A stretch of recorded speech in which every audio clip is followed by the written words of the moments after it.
Tatlo 100. Okay na rin. Dito to sa Silang, Cavite. Tabi lang ng Aguinaldo Highway. So accessible naman siya. Hindi mahirap pumunta rito. So yung binilihan namin ito yung pangalan. Hindi naman kausap si ate. Tapos may bilihan din ng mga deko. Alin? Yan, so nakauwi na kami galing Silang, Cavite. Ito na yung mga halaman.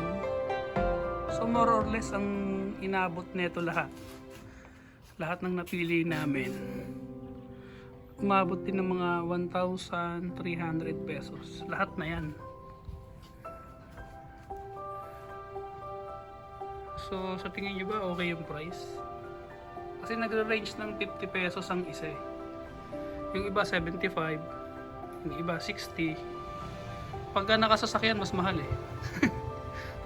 Medyo tinataasan ng mga nagtitinda. Lalo pagka medyo nakita nila na interesado ka talaga, medyo tataasan. Pwede man tumawad. Okay. Hello Arya, good morning.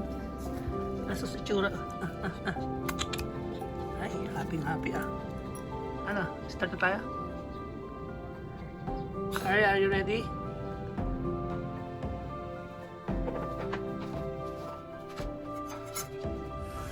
So ito yung ginawa ko dating DIY na fish pan.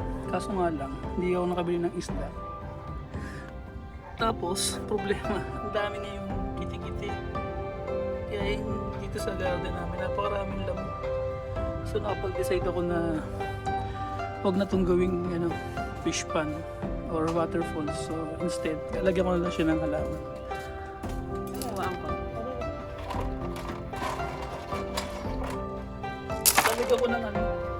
Lalagyan ko ng butas to timba para may drain kasi baka malunod yung halaman. Oo nga. Kailangan may butas. Kukunin ko yung barena.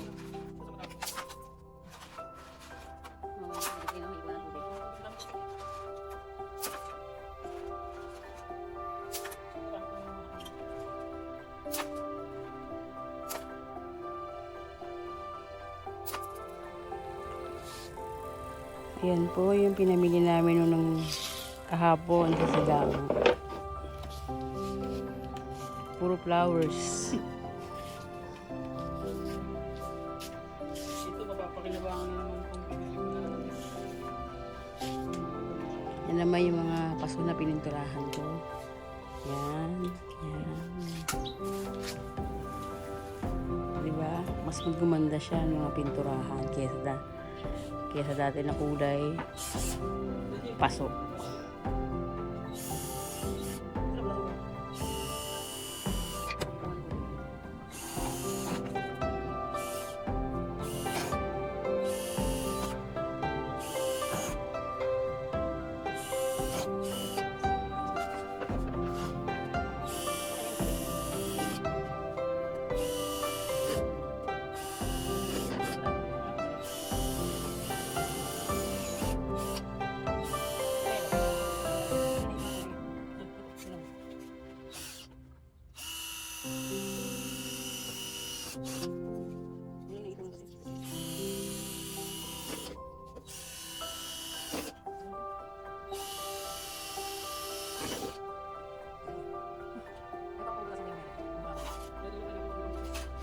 Ayun o.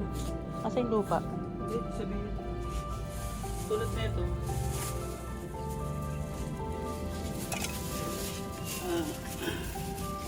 Alam ko ikaw magaling dyan eh, sa mga arrangement. Dito, pagaling siya.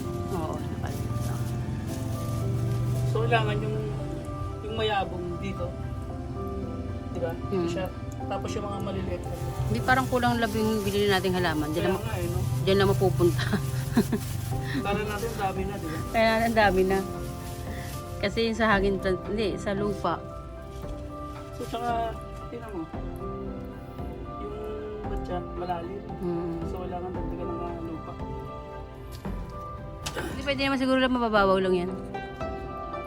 Yung tama, yung ano lang. Kasi may butas naman, kahit di na masyadong malalim lang. At least natatanaw siya na medyo matataas na halaman lang yung pwede, no? Para hindi masyadong angat yung lupa.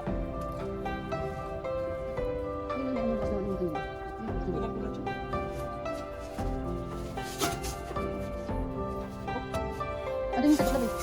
Hindi pala ko ng ano yung lupa. Yung makikita yung bato eh. Yung pala, yung pala. Magkano yung ganitong ano? Sanda. Ano ata yan? Parang bili ko ata. Parang 80. Eh, Kasi ano na yan eh. May kasama na siyang fertilizer. fertilizer. Kaya ito sa silang, ano to eh? Squid. Pero maliit lang dito. Dapat na ganyan siya dito. Video mo.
Pero okay lang nag-enjoy.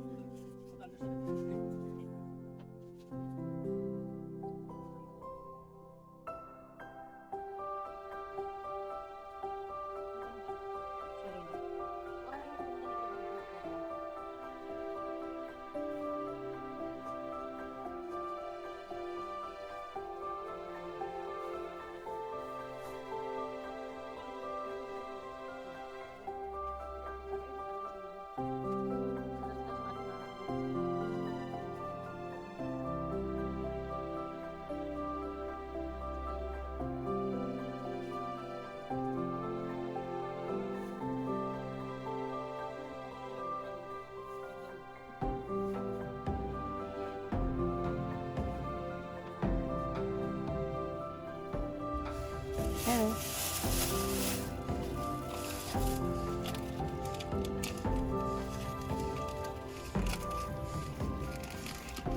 Ito banda rito, gusto ko lang malaman.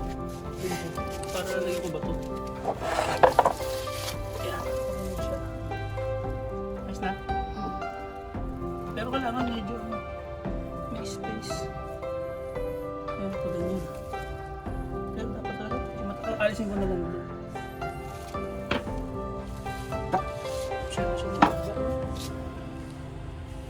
Kulang pa ba? Kulang.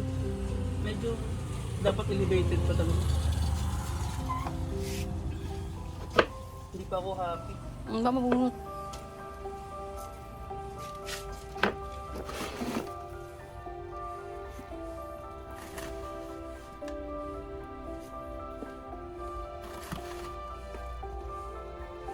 Yan ay wala dapat ano yan, may Ito, ilag. durog eh.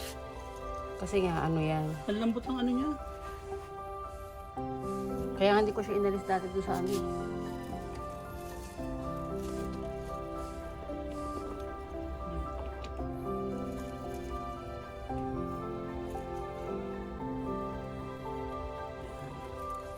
Doon isa pa rin. Anong halaman yan? Yung medyo mataas-taas. Uy, lagay mo yung dilaw. Puti na naman. Okay, dapat itong makakulay, ano labo, parang bamboo. Ayun, pag ganyan siya. Diba?